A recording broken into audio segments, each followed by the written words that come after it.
No assistant ever lasted a full month with the Millionaire CEO until a clumsy, stubborn young woman showed up and turned his world upside down. Before we begin, drop a comment telling us what city you're watching from, and don't forget to rate the story from 0 to 10 when we're done. Now, let's begin. Sophie Hart was already late. Not the ideal first impression for a woman who had been job hunting for 6 straight months. Her heels clicked against the marble floor of the towering glass building, echoing her panic. The company name, Ravenwood Enterprises, was etched in sleek silver across the lobby wall. It screamed money, power, and high standards.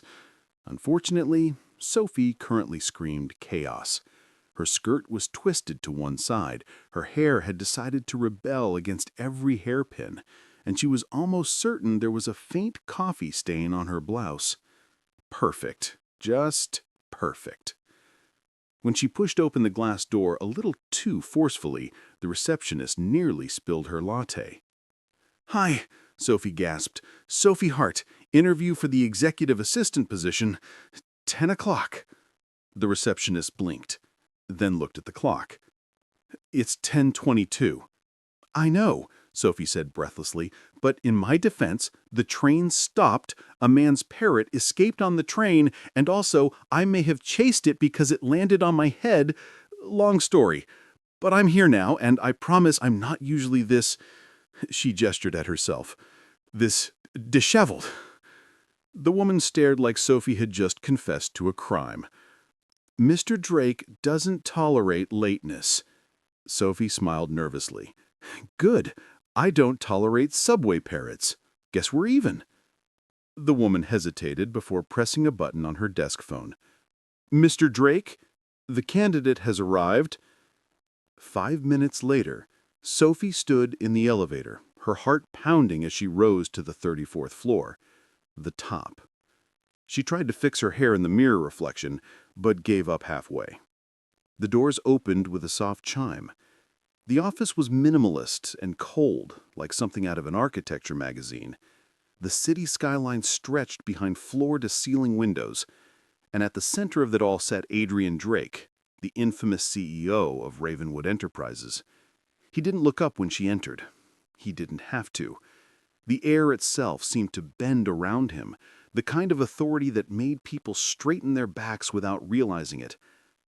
"Miss Hart," he said without glancing up from his computer, "you're late."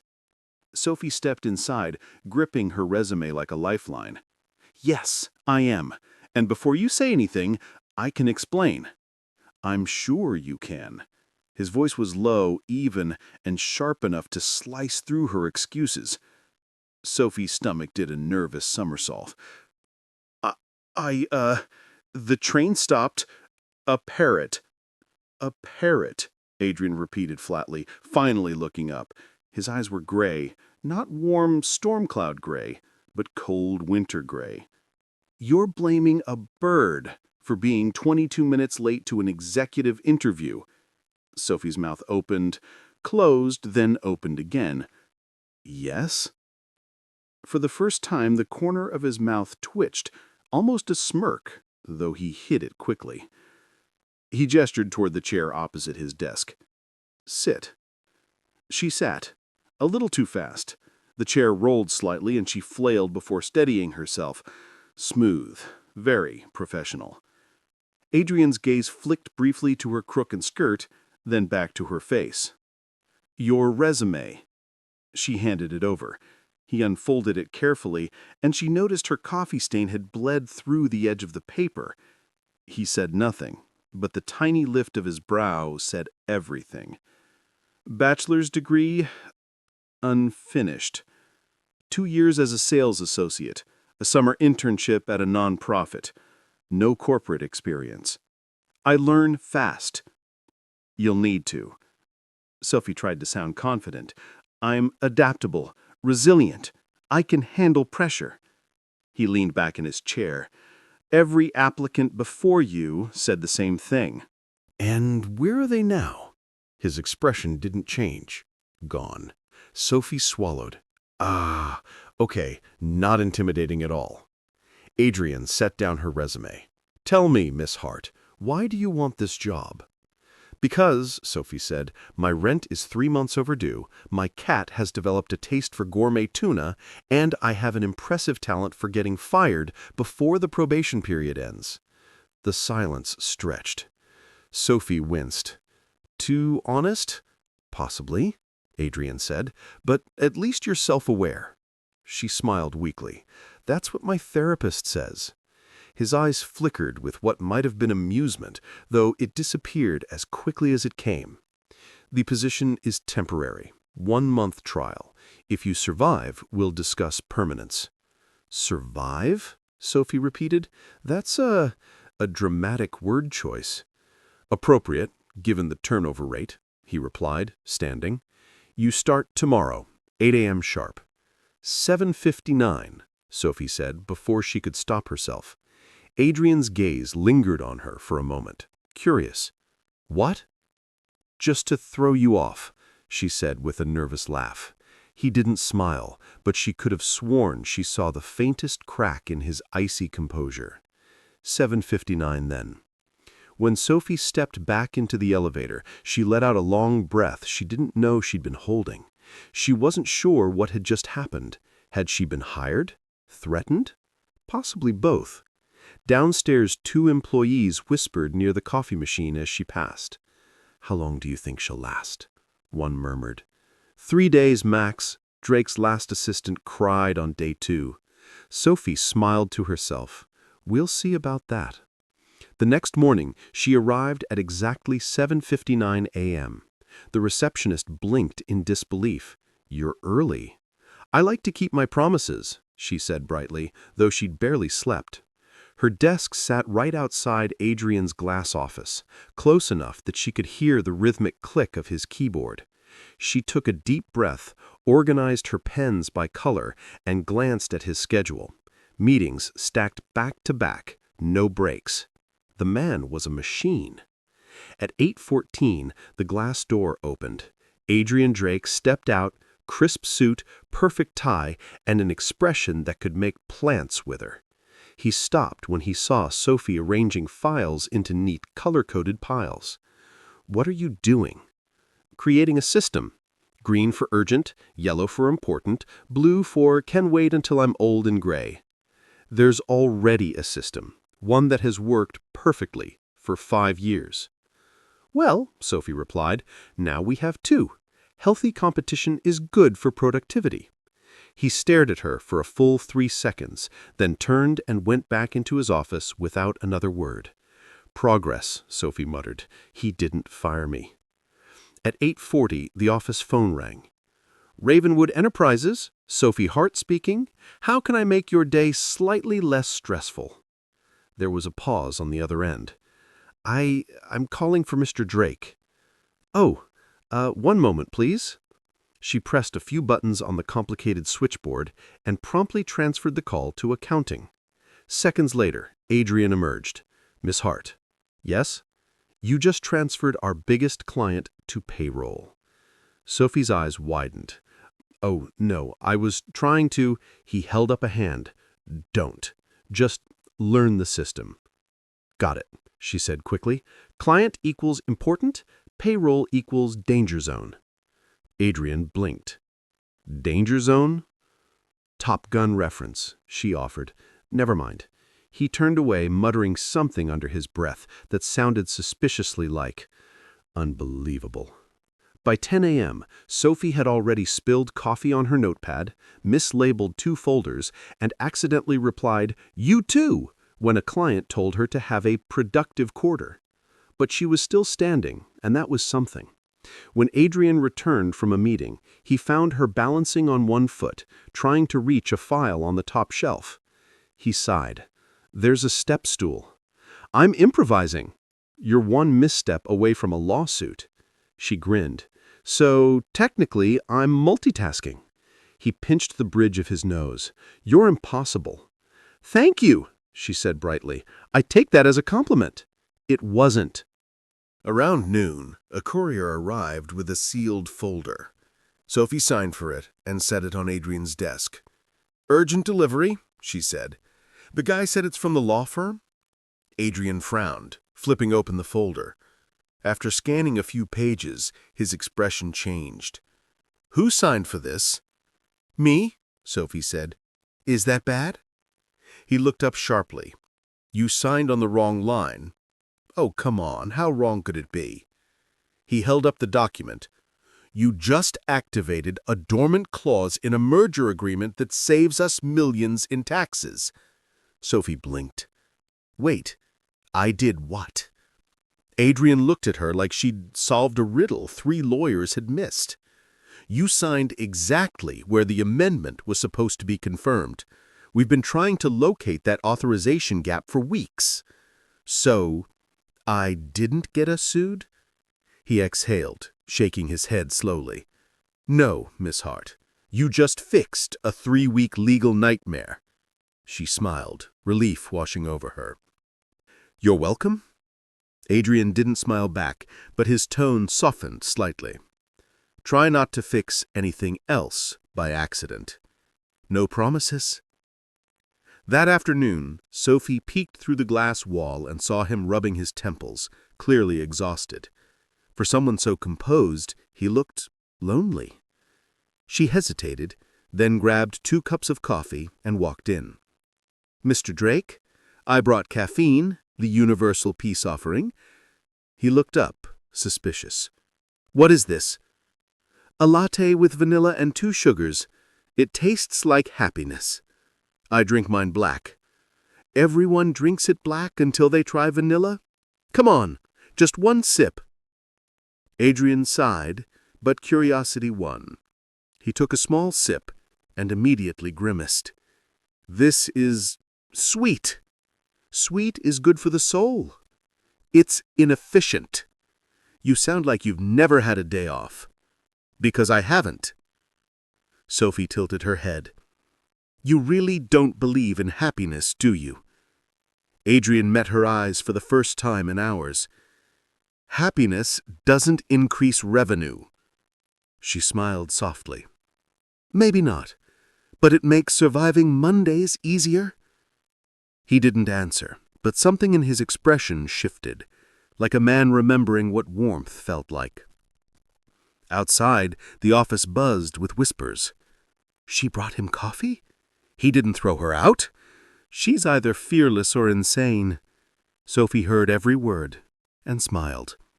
Maybe she was both. No assistant had ever lasted more than 4 weeks under Adrian Drake.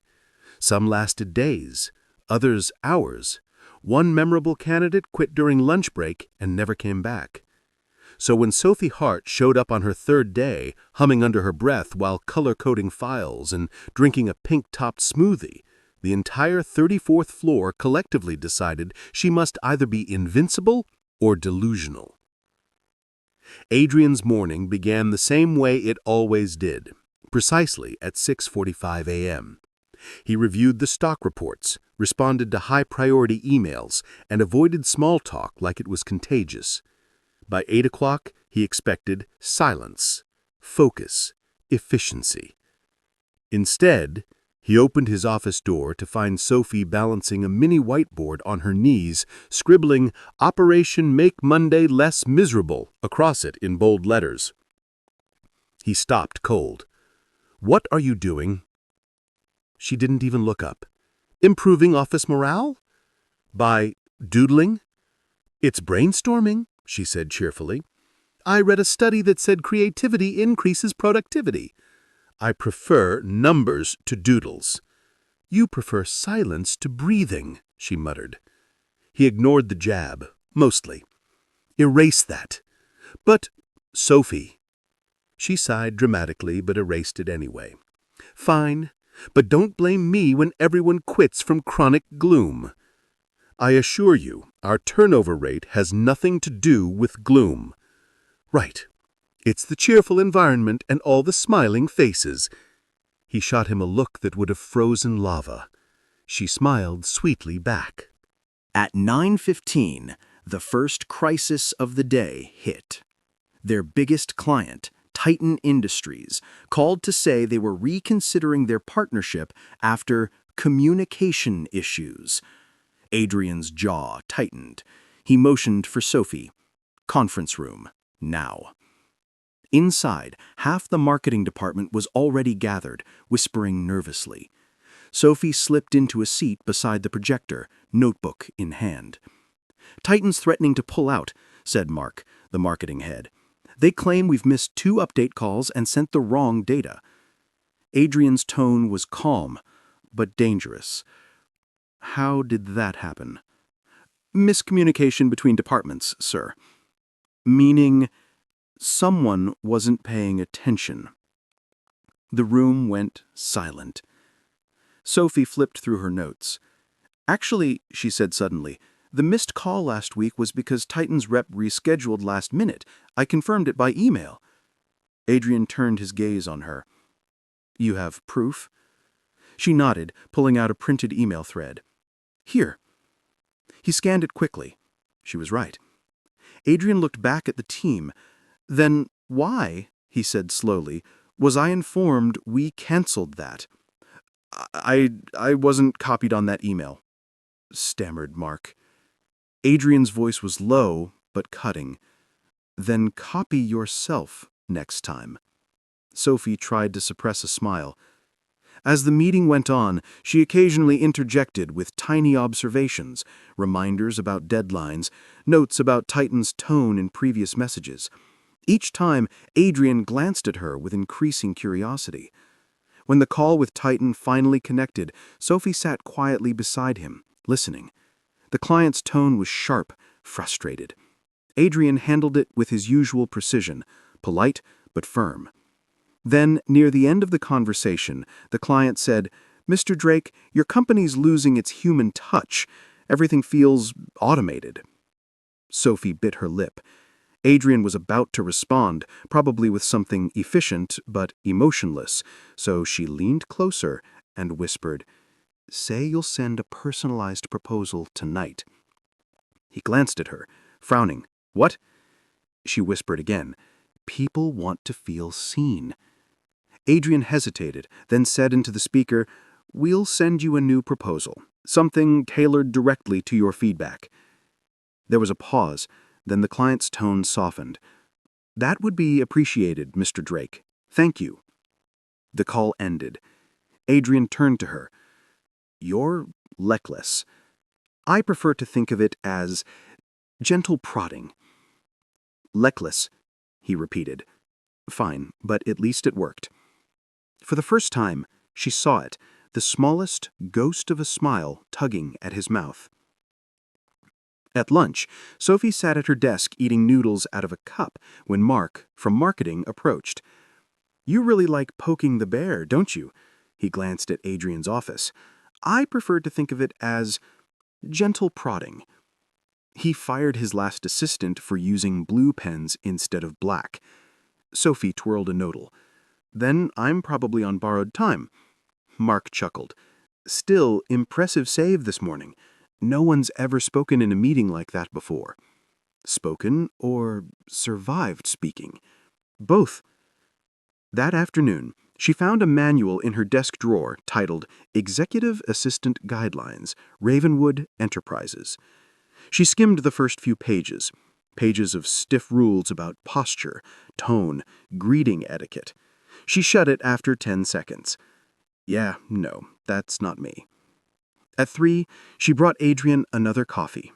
This time, plain black. He looked at the cup, surprised. "You remembered." "Of course, I'm very teachable." "Good. Then learn not to barge in unannounced." "I knocked?" "Once." "Efficiently." He exhaled slowly, pinching the bridge of his nose again. "Miss Hart, are you incapable of silence?" "Statistically, yes. I talk under stress and boredom, and sometimes just because air exists." Adrian stared at her, then, to her utter shock, laughed. It wasn't a full laugh, more of a breath that accidentally escaped, but it was real. She froze. "Did you just laugh?" "I didn't." "You did." "I didn't." Sophie grinned. It's okay, Mr. Drake. It's not contagious, I think. Miss Hart. Yes? Get out of my office. Gladly. You're scary when you almost have emotions? By Friday, the rest of the staff had started whispering about them. She actually talks back to him. And lives? She got him to smile yesterday. Impossible. But what no one else saw was that something small had shifted between them. Adrian didn't admit it, but he found himself glancing at the glass door whenever she wasn't there, annoyed by the silence. Her presence filled the space in ways he didn't know how to quantify. That evening, a storm rolled in over the city. Everyone else went home early, but Sophie stayed behind, double-checking a report Adrian needed for Monday. She was halfway through stapling pages when the lights flickered. "Oh, great," she muttered. "Corporate apocalypse." A few seconds later, darkness swallowed the office. Sophie groaned. "Of course this happens on my first week." Adrian's office door opened. Power outage. Building generators down. "No kidding," she said. "I thought maybe someone just wanted ambiance." He ignored the sarcasm. "You should go home. Elevators are running on backup." "I can't. The rain's insane and I don't have an umbrella." He frowned. "Then wait in the lobby. I'll have the driver drop you off." "You have a driver?" He gave her a look. "I'm the CEO." "Right, of course. I just assumed you teleported or something." Despite himself, he almost smiled again. "Stay here. I'll check the emergency lights." When he left, she sat at her desk in the dim glow of the city lights. For the first time, the office didn't feel cold. It felt strange, intimate. 10 minutes later, Adrian returned carrying 2 small LED lamps. "These will last until maintenance restores power." Sophie smiled. "You're full of surprises, Mr. Drake." "Don't get used to it." She tilted her head. "You really don't do weekends, do you?" "Weekends are inefficient." "Do you ever do anything that's not efficient?" He hesitated. "Work keeps me focused." "On what? Avoiding living?" His gaze sharpened. "You have a bad habit of overstepping. You have a bad habit of avoiding questions." Silence hung heavy between them. Outside, thunder rolled across the skyline. Adrian finally said quietly, "Focus keeps things from falling apart." Sophie's voice softened. "You mean it keeps you from falling apart?" He didn't respond, but the way his jaw tightened told her she'd hit closer than he liked. They sat in silence for a moment, the rain tapping softly against the glass. Then she smiled faintly. "You know, for someone who terrifies half the company, you're not that bad." "That's not the compliment you think it is." "Sure it is. You're slightly less terrifying now, maybe only 80% scary." He shook his head. "You're unbelievable." "And yet," she said, leaning back in her chair, "you still haven't fired me." Adrian looked at her across the soft light. "Not yet." Something about the way he said it made her chest tighten, not in fear this time, but in something she didn't dare name. The next morning, the office was buzzing with news. Titan Industries had officially renewed their contract. Mark burst into Sophie's workspace with a grin. "You did it! That last-minute proposal idea worked! They doubled their partnership." "Wait, seriously?" Adrian stepped out of his office, hands in his pockets. "Miss Hart, your impulsive suggestion paid off." "Impulsive? You mean brilliant." He ignored that. "Titan has requested you be present at next week's meeting." "Me?" "They appreciated your directness." "Wait, they liked me?" Adrian's expression softened slightly. "Apparently." "Wow. Guess my chaos has perks. Don't let it go to your head," but the faint amusement in his eyes betrayed him. Later that day, Sophie overheard a few employees gossiping by the coffee machine. "Of course she's getting noticed. She's flirting with the boss." please. She probably just got lucky. Still, have you seen the way he looks at her sometimes? Sophie felt her stomach twist, but said nothing. She'd learned long ago that confidence made people uncomfortable. That afternoon, when Adrian handed her a report, she asked quietly, "Do people ever assume things about you just because you're in charge?" He raised an eyebrow. "Assume what?" "Like that you're heartless or unfeeling." "They don't assume. They know." She shook her head. "They think they know, but I've seen the way you look when no one's watching, when you're reading reports about layoffs or when someone's struggling. You care. You just hide it well." He stared at her, caught off guard. "You observe too much." "It's kind of my thing." "You're also too honest." "That's also my thing." Adrian looked at her for a long moment, then said softly, "That's dangerous in this world." She smiled. "Then maybe the world needs a little danger." By Friday night, she was exhausted, and, if she was honest, a little proud. She'd survived a full week with Adrian Drake. As she packed her bag, he appeared at her desk. "Good work this week," he said simply. She blinked. "Did you just compliment me?" "Don't make it a headline." "Oh, too late. I'm framing this conversation." He exhaled, clearly regretting saying anything. "Go home, Miss Hart." She grinned. "See you Monday, Mr. Drake." As she walked out, he watched her go and realized, to his own disbelief, that the office already felt emptier without her in it. No one on the 34th floor wanted to admit it out loud, but the office felt different, lighter, more alive, and it had everything to do with the new assistant who hummed while she worked and left sticky notes with doodles that said things like, "Don't forget to breathe," or "Smile at least once today, it won't kill you." Monday morning. Adrian Drake arrived at 7:45 a.m. sharp. The same as always, but this time the first thing he noticed wasn't his inbox. It was the scent of cinnamon and vanilla. He frowned. "What is that smell?" Sophie looked up from her desk, a travel mug in her hand. "Happiness in liquid form." He narrowed his eyes. "Coffee?"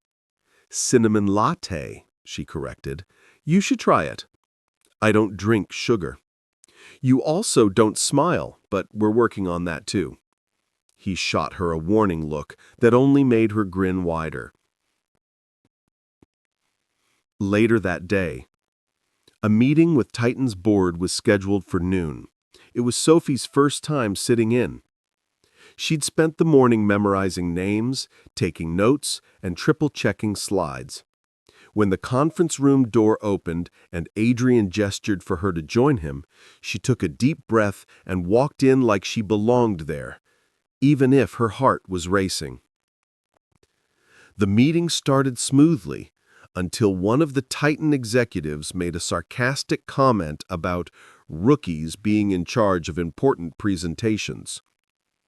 Adrian's tone dropped to a dangerous calm. Miss Hart led the creative development on this proposal. You'll find her rookie perspective is precisely why it works. Sophie blinked, startled. The rest of the meeting blurred by, but that sentence stuck with her. He'd defended her, publicly. When the clients left, she turned to him. "You didn't have to do that." "I don't tolerate ignorance, especially from people who can't recognize value when they see it." Her heart skipped. "That's surprisingly flattering coming from you." "I was referring to your work," but the faint color in his cheeks betrayed him. Lunch break. Sophie sat in the break room scrolling through her phone when Jennifer from marketing walked in. "So," Jennifer said, leaning against the counter, "he defended you in a meeting?" Sophie looked up. Yeah, it was nice, actually. Jennifer smiled tightly. You're lucky. Most people around here never even get eye contact from him, let alone praise. Maybe he's just in a good mood. Or maybe he likes you. Sophie nearly choked on her sandwich. What? No, he doesn't even like people. Jennifer shrugged, clearly unconvinced. Then I guess you're special.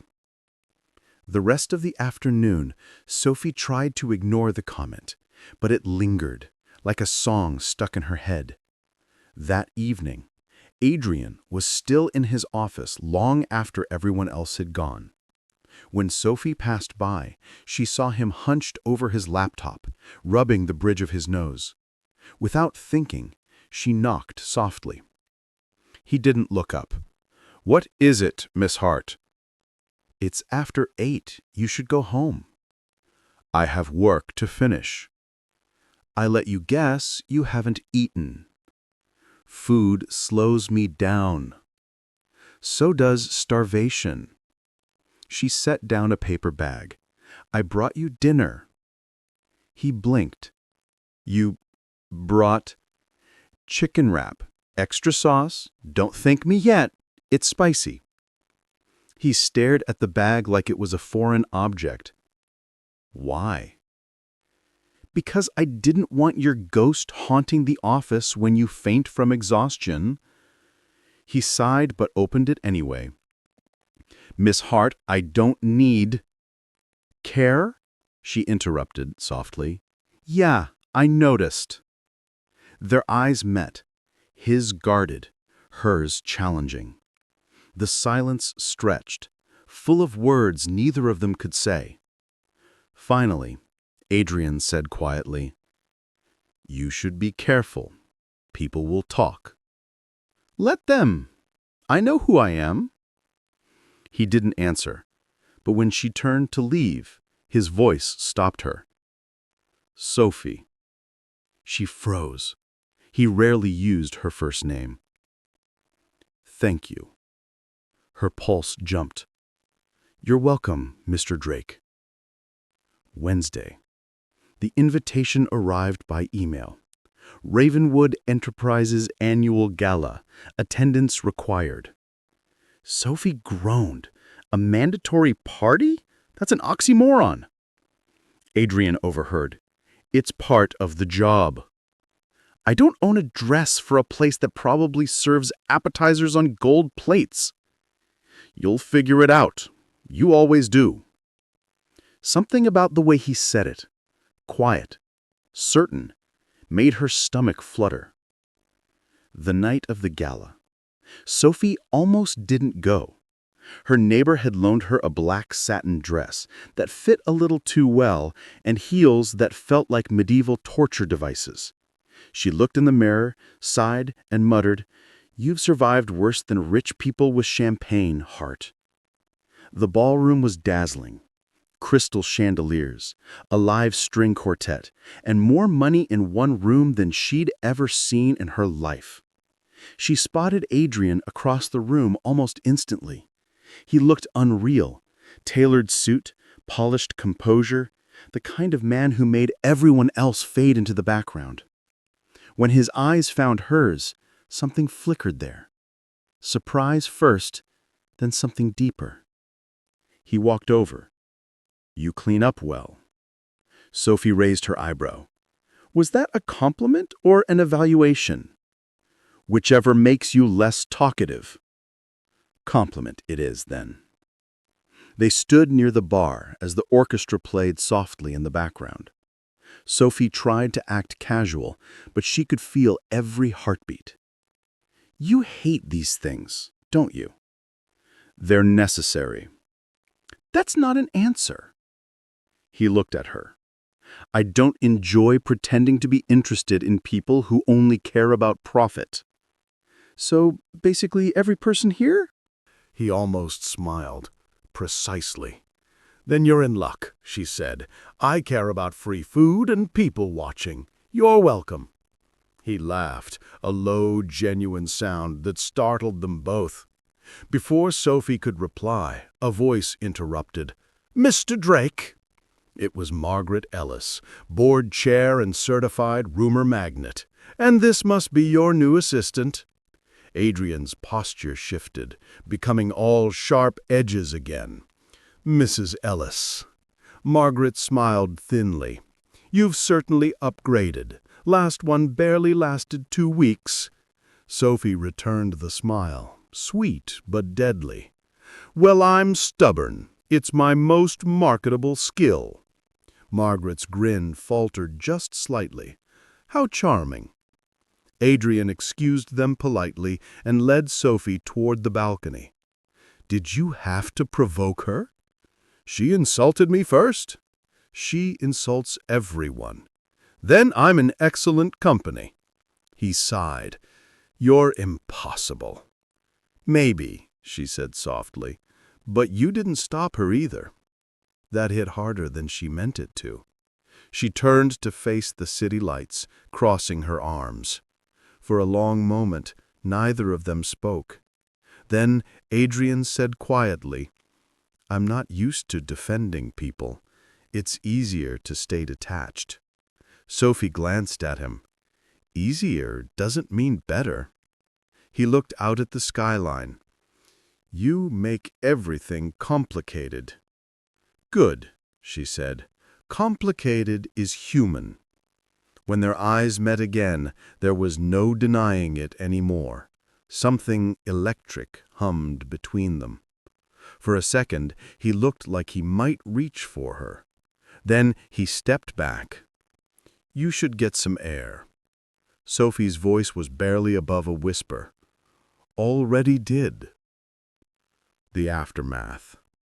The next morning, neither mentioned what had almost happened. But something had changed, invisible, unspoken, impossible to undo. Every glance lingered a little longer. Every silence felt heavier. At one point, their hands brushed when she passed him a file. Both froze, a spark that made the air itself seem to hold its breath. Sophie pulled away first. "I should, print the contracts." "Good idea," Adrian said, his voice tighter than usual. That afternoon. A storm of gossip hit the office after the gala. "Did you see them together on the balcony? She was smiling. He was actually laughing." "She's got him wrapped around her finger." Sophie tried to ignore it, but whispers have a way of crawling under your skin. When she accidentally overheard Jennifer say, "No wonder she's getting special treatment," her chest tightened. That afternoon, she avoided Adrian's gaze completely. When he finally noticed, he called her into his office. "You've been quiet." "I'm busy." "You're always busy. That's not the same thing." Sophie hesitated. "People are talking." "Let them talk." "You don't get it, Adrian," she said, before catching herself. "Sorry, Mr. Drake." His tone softened. "Say it." "It's different for you. They'll never question your success. But a woman? Suddenly I'm either sleeping my way up or lucky." Adrian's expression darkened. "Who said that?" "It doesn't matter." "It does." She shook her head. "Don't fight my battles. I can handle myself." He looked at her for a long moment, then said quietly, "You shouldn't have to." Something in his voice cracked, the faintest trace of protectiveness slipping through his armor. That night, Sophie stayed late again, reviewing reports. Adrian's light was still on. At 9:30, she finally gathered her things. When she passed his door, she hesitated, then knocked lightly. "Still working?" He looked up from his laptop. "Always." She smiled softly. "You know, for someone who acts like a robot, you have very human eyes." He blinked. "Human eyes?" "Yeah, they give you away." He stood, walking around the desk until he was only a few feet away. And what exactly do they give away? That you feel more than you want to admit. The room felt smaller suddenly, charged with something unspoken. Adrian's gaze dropped briefly to her lips, then back to her eyes. "You shouldn't say things like that." "Why not?" she whispered. "Because you're making it very hard to remember where the line is." Sophie's breath hitched. Maybe it's time to stop pretending there's one. He took a slow step forward, close enough for her to feel the warmth radiating off him, but then he stopped. "Go home, Miss Hart." She swallowed hard. "Right." As she turned to leave, his voice followed softly. "Sophie?" She looked back. "I'm not as heartless as they say," he said, "but I'm afraid if I'm not, I won't survive this world." She gave him a small, sad smile. "Then maybe the problem isn't the world, Adrian. Maybe it's the armor you're wearing." She left before he could answer. That night, Adrian sat alone in his office long after the lights went out, staring at the empty doorway she'd just walked through. For the first time in years, he realized he didn't want to be alone anymore. By the start of the next week, the office whispers had turned into quiet storms. People stopped mid-conversation when Sophie walked in. Conversations about deadlines turned into gossip about late nights, balcony talks, and rumors that traveled faster than truth ever could. Sophie pretended not to care. She smiled, worked harder, and buried herself in spreadsheets. But every whisper echoed. Monday morning, Adrian noticed immediately. She was quieter, her usual brightness had dulled, like a light dimmed behind glass. He watched her through the transparent office wall as she typed, shoulders tense, her usual energy gone. By noon, he'd had enough. "Sophie," he said, standing in her doorway. She looked up, startled. "Yes, Mr. Drake." "Come inside." She followed, clutching her notepad like a shield. He closed the door.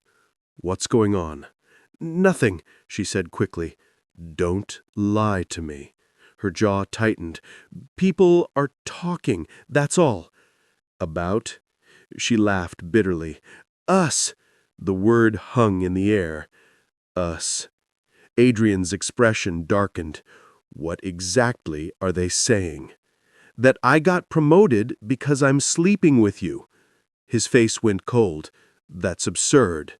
"Of course it is," she said, voice shaking slightly, "but absurd things ruin people's reputations all the time."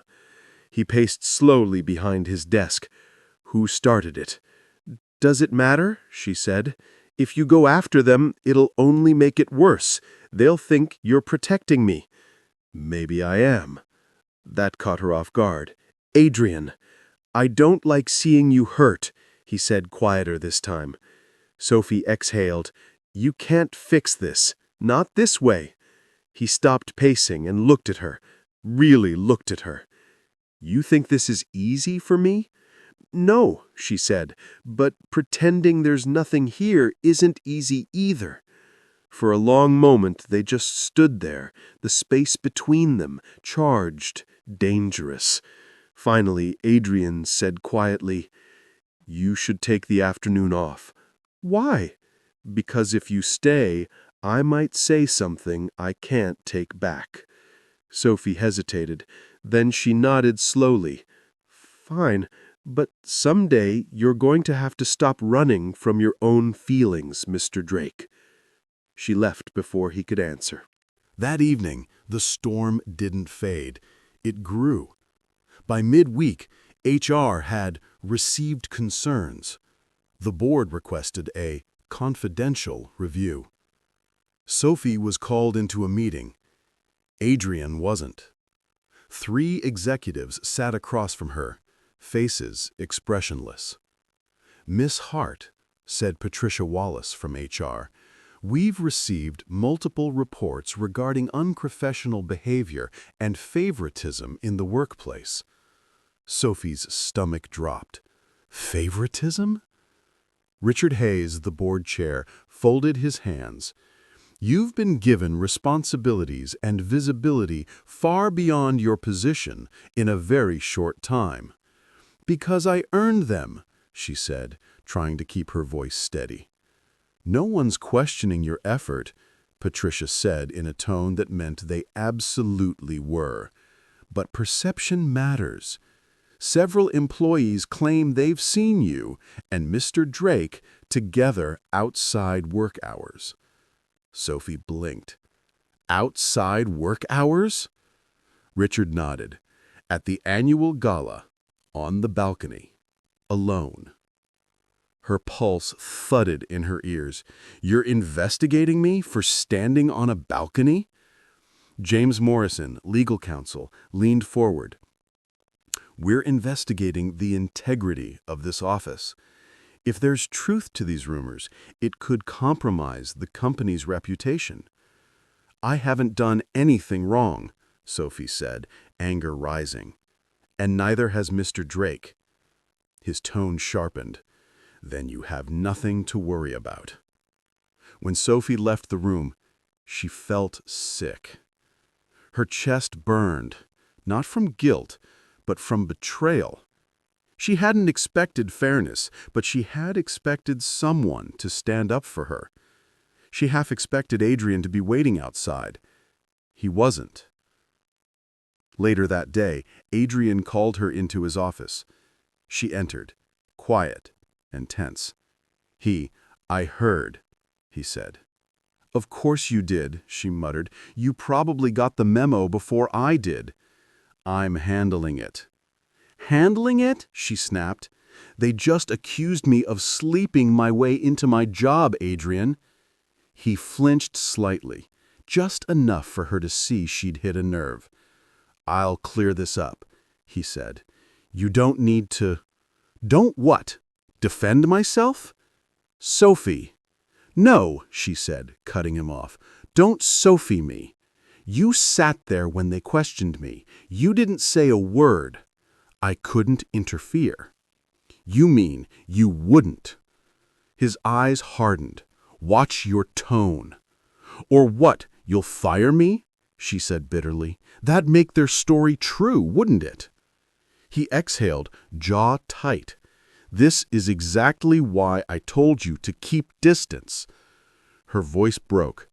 Distance doesn't stop people from lying. He didn't answer, didn't move, didn't look at her. The silence was worse than shouting.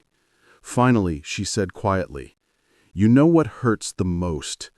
That you believe silence protects you, but it's destroying me. And with that, she turned and walked out. That night, Adrian stayed at the office until nearly midnight.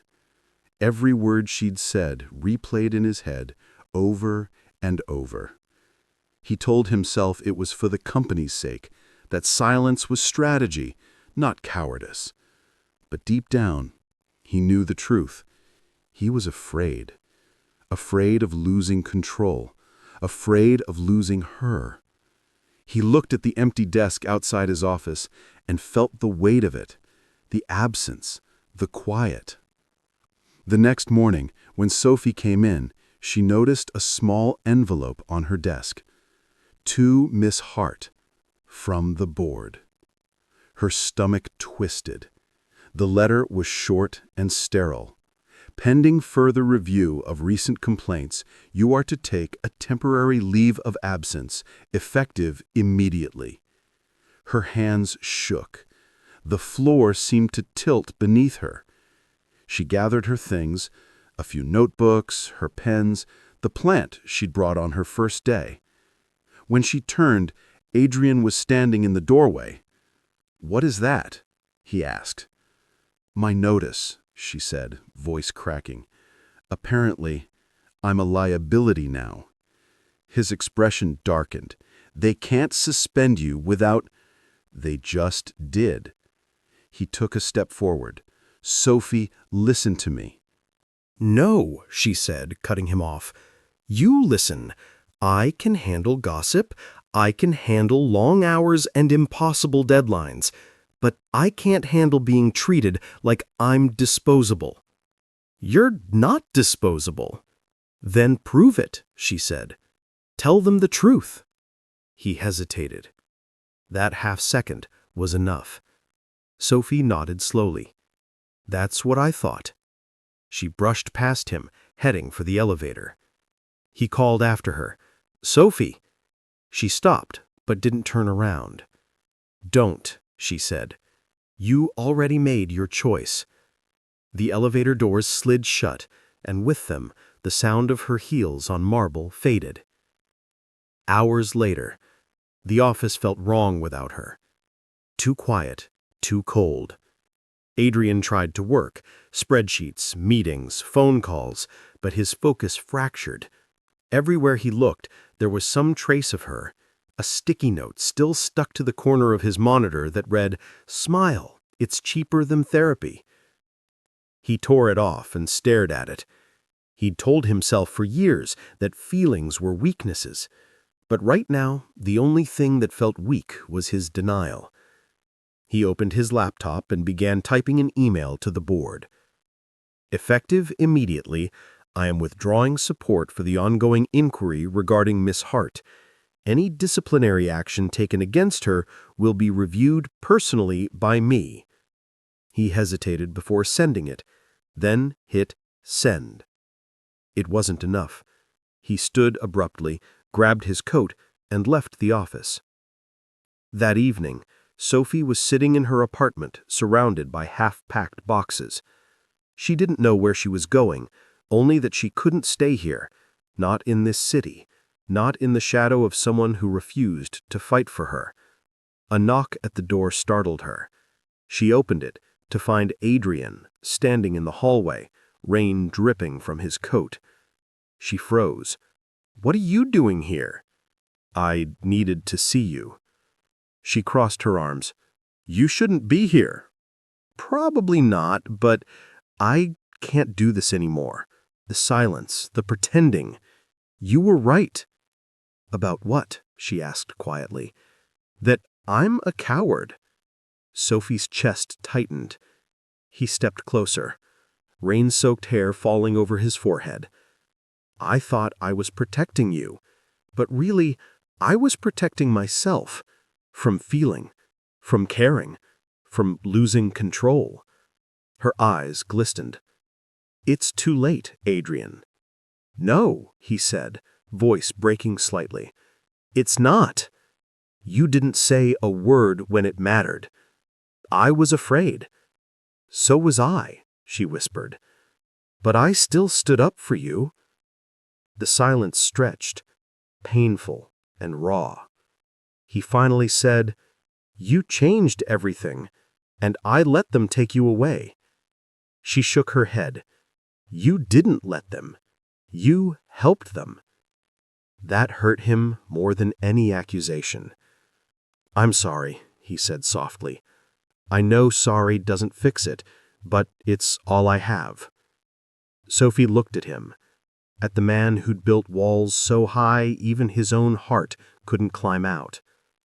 "Then maybe you should learn to have more than words, Mr. Drake."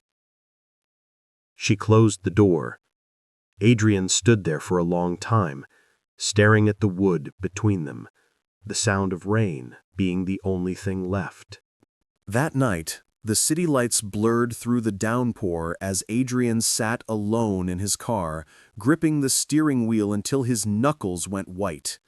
For the first time in his life, he'd lost something he couldn't replace. And this time, it wasn't a contract or a deal. It was her. 2 weeks. That's how long it had been since Sophie Hart walked out of Ravenwood Enterprises and out of Adrian Drake's life.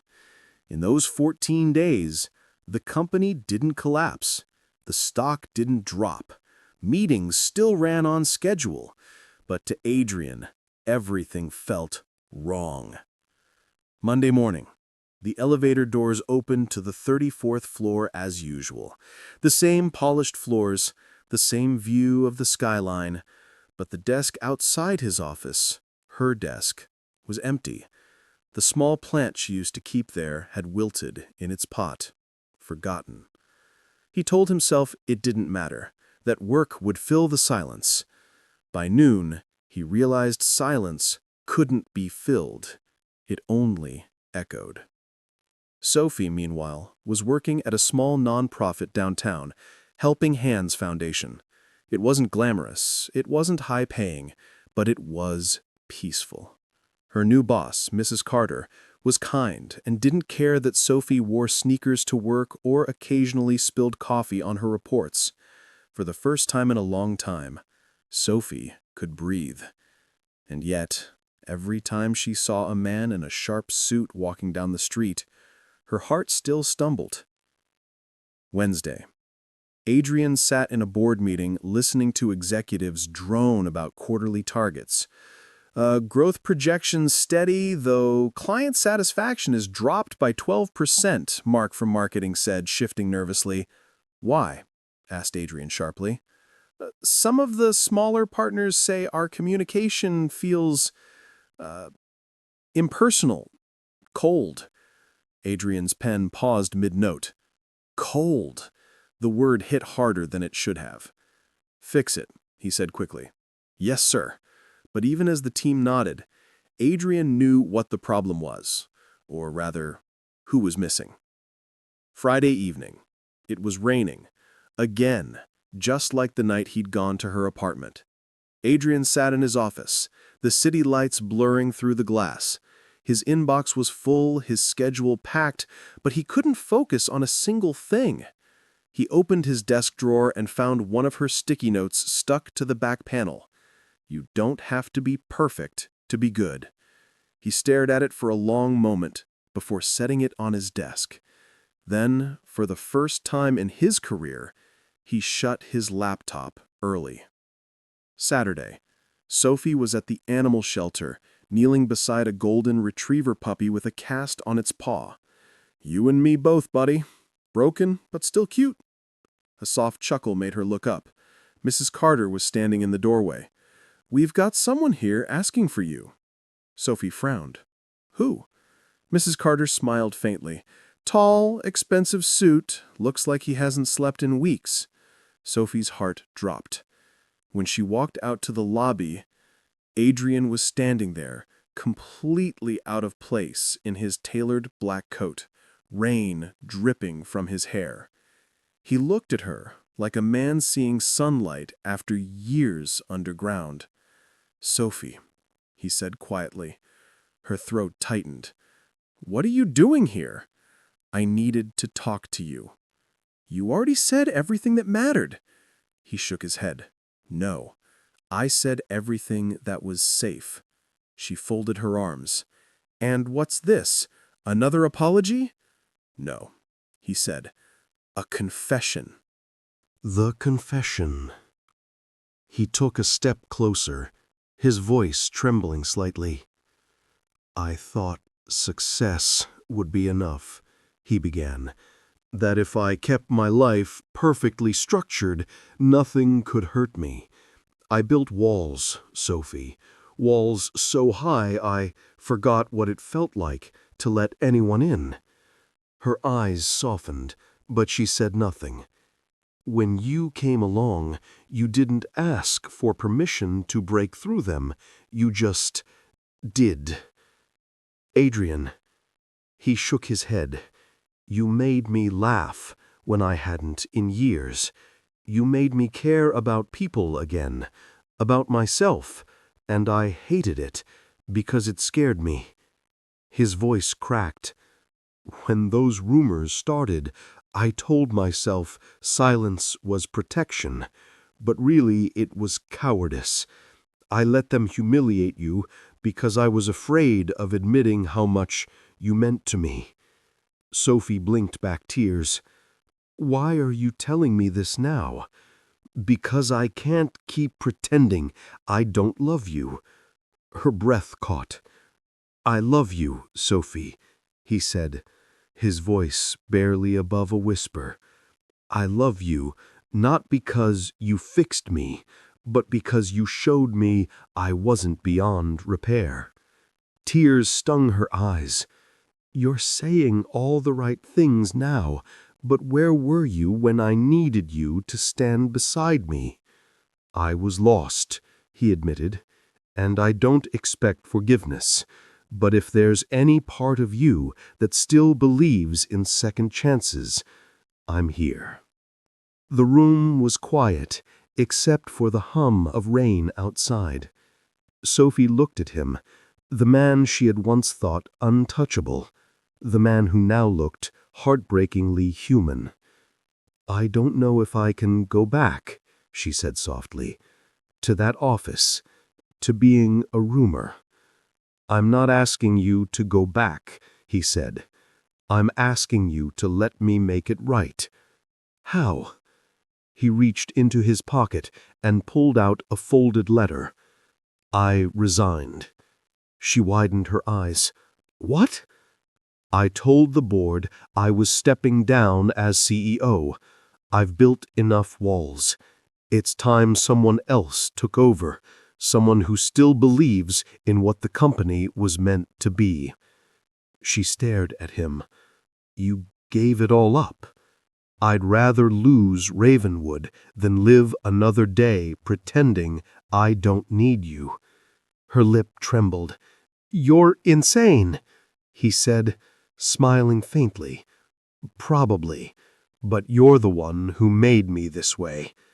Sophie let out a small laugh through her tears. "You realize this is wildly unprofessional." "Good," he said softly. "Maybe it's time I stop being professional." A pause. For a long time, they just stood there, two people who had run out of excuses and places to hide. Finally, Sophie whispered, "I'm scared." "So am I," Adrian said, "but I'd rather be scared with you than safe without you." That broke her. She stepped forward and wrapped her arms around him, her head against his chest. He froze for a moment, then held her tightly, like letting go might undo everything. For the first time, there were no walls between them. No company, no rumors, no titles. Just two broken people choosing each other anyway. A month later. The news spread quickly.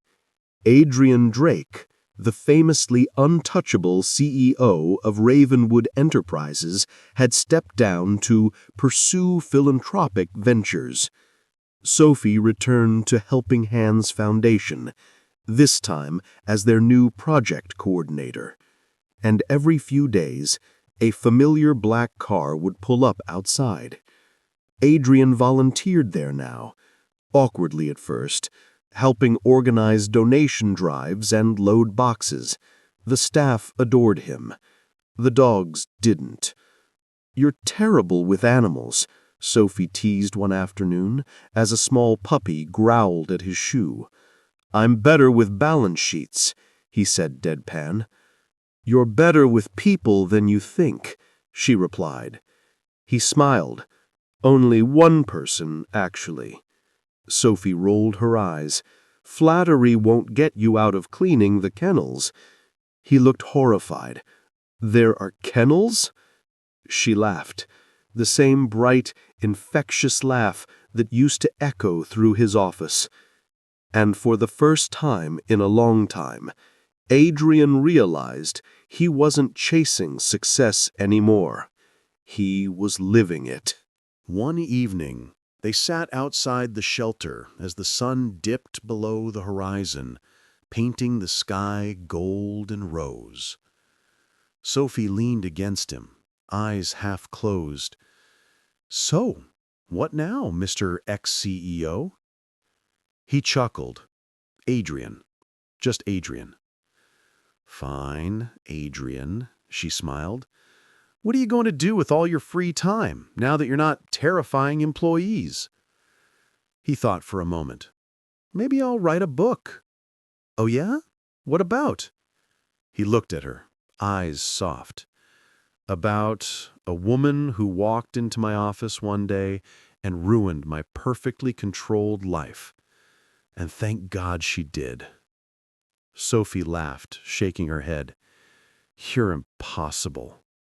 I know, but you love me anyway. She looked up at him, smiling. Yeah, I really do. He leaned down and she met him halfway. A kiss that wasn't dramatic or rushed, just honest. It felt like exhaling after years of holding his breath. Epilogue. Months later, Ravenwood Enterprises made headlines again, this time for its new charity partnership with Helping Hands Foundation. The press release quoted the new CEO, who credited the initiative to the former leadership's renewed belief in humanity. When Sophie read it, she just smiled. She turned to Adrian, who was kneeling beside a dog pen, his suit jacket long replaced by a flannel shirt. See, she teased, you're changing the world after all. He glanced up, a smudge of dirt on his cheek. With a lot of help from my boss. Technically, I outrank you here, she said. Good, he replied, grinning. I always did work better under firm supervision. She laughed and tossed him a towel. As the sun set over the city, the two of them stood side by side, proof that, sometimes, the hardest battles lead to the best endings. Because love, like business, was never about perfection. It was about persistence. And they had both finally learned how to stay. 6 months had passed since Adrian Drake had walked away from the empire he'd built. 6 months since Sophie Hart had taught him that peace didn't come from balance sheets or board meetings. It came from people. The return. The morning news still carried his name sometimes. Former Ravenwood CEO Adrian Drake joins Community Board. Corporate titan turns philanthropist. He tried not to read the headlines, but today's article caught his eye. Ravenwood Enterprises partners with the Helping Hands Foundation to expand citywide outreach programs. Sophie's name was in the first paragraph. Her photo, too, smiling, standing behind a podium, confidence in her eyes. Adrian couldn't help the small, proud smile that tugged at his lips. She didn't need him to stand behind her anymore. She was leading. The meeting. Later that week, Ravenwood's new CEO, Clara Mendez, requested to meet. They met in a small cafe instead of the skyscraper where he'd once ruled. Clara extended a hand. You look different, Adrian. Less terrifying, I asked. More human, she said with a smirk. That's progress. He chuckled. What do you need, Clara? The board approved the foundation partnership, but they want you to attend the press conference. Publicly showing support from the previous leadership will help silence old rumors. Adrian hesitated. Rumors fade when you stop feeding them. Some don't, Clara replied gently. Sometimes you have to replace them with truth. He understood immediately. Truth. Sophie's truth. Their truth. He nodded slowly. Tell the board I'll be there. The preparation. When Sophie heard Adrian was going to appear at the conference, she nearly dropped her coffee. Wait, he's coming here? She asked Mrs. Carter. Mrs. Carter smiled knowingly. Seems he's still your biggest donor. Sophie sighed, rubbing her temples. Great. Now I need to pretend I'm completely fine and not emotionally confused. You're allowed to be both, Mrs. Carter said. Just remember, the past only owns you if you keep giving it rent. Sophie smiled faintly. You always know what to say. The conference. The event was held at the newly renovated community center, funded jointly by Ravenwood and Helping Hands. Reporters filled the room, cameras flashing. Sophie stood at the podium, prepared notes in hand, her heart pounding. When Adrian walked in, a hush spread through the crowd. He looked calm, composed, but when his eyes found hers, the faintest smile appeared. She took a breath and began. 6 months ago, I thought leaving a corporate job meant leaving impact behind. But I learned that compassion and success don't have to live in separate worlds. When companies choose people, truly choose them, everyone wins. Applause filled the room. Then Adrian stepped up beside her. He adjusted the microphone and said simply, "She's right. For years I thought leadership was about control. But the truth is, it's about trust and the courage to admit when you've been wrong. I was wrong about a lot of things. Thankfully, people like Sophie Hart remind us that redemption isn't failure, it's growth." Cameras flashed again, brighter this time. Sophie blinked back unexpected tears. When the conference ended, reporters crowded around, but Adrian ignored them all. He walked straight to her. "That was brave," she said softly. "So was leaving me," he replied. "Which one of us learned more from it?" He smiled. "Probably both." After the cameras. They slipped out a side door, escaping the noise. The air outside smelled like rain again, as if the universe had a sense of continuity. Sophie laughed softly. "Every time something major happens in our lives, it rains." Adrian looked up at the gray clouds. "Maybe it's our reset button." Or divine sarcasm. He smiled. "That too." They walked in silence for a while, the city alive around them. Finally, he said quietly, "You were incredible up there." "So were you." Old me would have called that speech inefficient. Old you would have canceled the event entirely. He chuckled. "Fair." Sophie glanced at him. "Do you miss it, the company?" He thought a moment. "Sometimes. But I don't miss who I was running it." She nodded slowly. "Then I guess we're both where we're supposed to be." "Maybe. But where I'm supposed to be still seems to include you." Her breath caught. "You're not giving up, are you?" He shook his head. "Not on this, not on us." Before she could answer, her phone buzzed, a message from Mrs. Carter. "Big donor just doubled our funding. Congrats, boss." Sophie smiled. "You didn't." Adrian shrugged. "Consider it an investment in people who actually make a difference. You really can't stop managing things, can you? Not when it comes to you." She rolled her eyes, but her smile lingered. That night, they ended up walking to a small diner near the river, one of those neon-lit places that never closed. It was almost empty inside. A jukebox hummed quietly in the corner. They sat in a booth by the window. Sophie stirred her coffee. "You know, this is the first time we've actually had dinner without power outages or HR investigations." "Progress," he said. She grinned.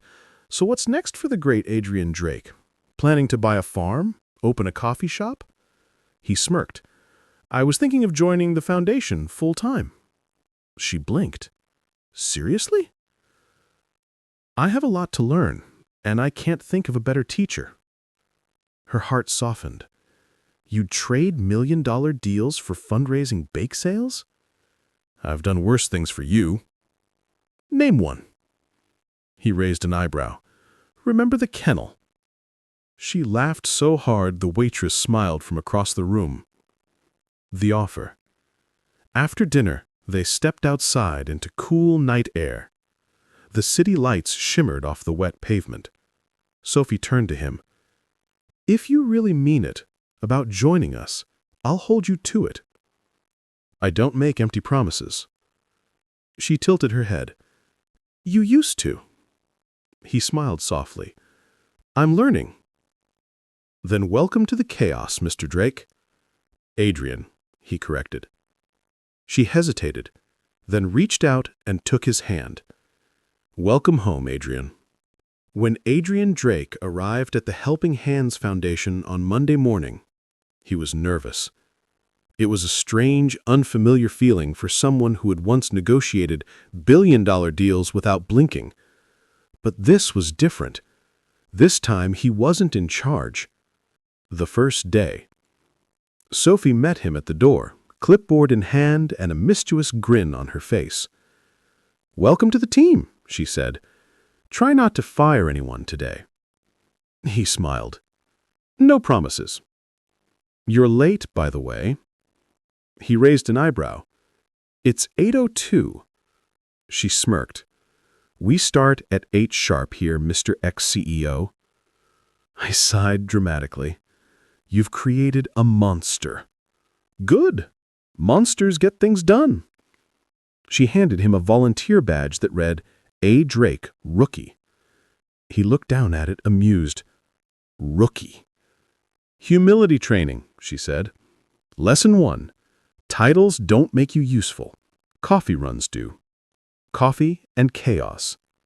By noon, Adrian had managed to trip over a supply box, mislabel a shipment, and terrify 2 interns who thought he was inspecting them. Sophie couldn't stop laughing. "You're hopeless." "I'm adjusting," he said defensively. "You're bossy." "I'm efficient." "You alphabetized the snack shelf." "That was chaos control." "Adrian," she said, still giggling, "this is a charity, not a military base." He smiled, leaning against the counter. "Old habits die hard." She softened. "Then maybe it's time to build new ones." He looked at her, eyes warm. "I'm working on it." A small disaster. That afternoon, one of the supply trucks got stuck in the alley behind the building. Sophie ran outside to help, rain starting to drizzle again. "Of course," she muttered. "Rain, trucks, deadlines, our love language." Adrian followed her out, rolling up his sleeves. "Let me." "Last time you said that, you set off the fire alarm," she teased. "Confidence, Sophie." They both directed the driver, pushed, and got thoroughly soaked in the process. When the truck finally budged free, Sophie's hair was plastered to her face, and Adrian's once white shirt looked like abstract art. She burst out laughing. "You look ridiculous." He grinned back. "So do you." Rain poured harder. Instead of running for cover, they stood there laughing like 2 kids who had forgotten the rest of the world existed. Then, as thunder rolled in the distance, he stepped closer and kissed her. Slow, rain-drenched, inevitable. It wasn't grand or rehearsed. It was simply right. When they finally pulled apart, Sophie whispered, "You realize people can see us." He smiled. "Good. Let them talk." The celebration. A week later, the foundation held its annual benefit dinner, their biggest event yet. Sophie was running around backstage, checking the seating charts, when Adrian appeared wearing a simple black suit. She asked, "No tie?" He loosened the top button of his shirt. "Trying to fit in?" "You're overqualified for manual labor and underqualified for emotional regulation," she teased. "But you look nice." He offered his arm. "Shall we?" The event was a huge success. Donations tripled, the audience laughed, cried, and cheered. When Sophie went up to thank everyone, she paused mid-speech, eyes finding him in the crowd. This foundation isn't built on perfection. It's built on people who refused to give up, even when they were the problem. And to anyone out there trying to rebuild themselves, it's never too late to start again. Adrian's chest tightened. She was talking to hundreds of people, but every word was for him. When the applause ended, he didn't wait. He walked up to the stage, and to the audience's delight, kissed her again, this time under spotlights instead of rain. The crowd erupted. Sophie laughed against his lips. "You love drama." He whispered, "Occupational hazard." Later that night, after everyone left, the hall was quiet again, fairy lights twinkling above empty tables. Sophie and Adrian stood in the middle of it all, hands intertwined. "So," she said softly, "does it feel strange not running the world anymore?" He smiled. "No, I'm helping you run something better." She leaned her head on his shoulder. "You really are different now." He kissed the top of her hair. "You made me different. You made me want to be." Sophie looked up at him. "Promise me something. Anything. Promise me never to stop being the man who shows up, even when it rains." He nodded. "Deal." And that was the story of Sophie Hart and Adrian Drake, two people who proved that sometimes love doesn't arrive in perfect moments, but in the messy ones that change everything. What do you think? Should every cold heart get a second chance at love? I'd love to know your thoughts. Drop a comment below and tell me, would you forgive someone like Adrian if you were in Sophie's shoes, or would you walk away for good? Don't forget to like this video, subscribe, and turn on the notification bell so you never miss the next story that'll tug at your heart and keep you up thinking late at night. Until next time, stay curious, stay kind, and remember, love always finds its way, even through the storms.